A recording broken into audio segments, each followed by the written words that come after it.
بسم اللہ الرحمن الرحیم کان الناس امۃ واحدۃ فبعث اللہ النبیین مبشرین ومنذرین وانزل معهم الکتاب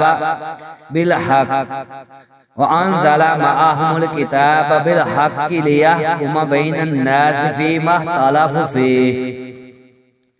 ابتدا میں سب لوگ ایک ہی طریقے پر تھے، پھر یہ حالت باقی نہ رہی اور اختلافات رونما ہوئے۔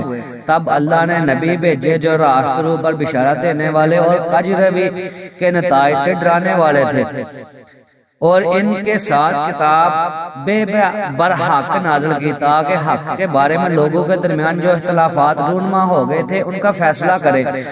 اور ان اختلافات کے رونما ہونے کی وجہ یہ نہ تھی کہ ابتدا میں لوگوں کو حق بتایا نہیں گیا تھا، نہیں، اختلاف ان لوگوں نے کیا جنہیں حق کا علم دیا جا چکا۔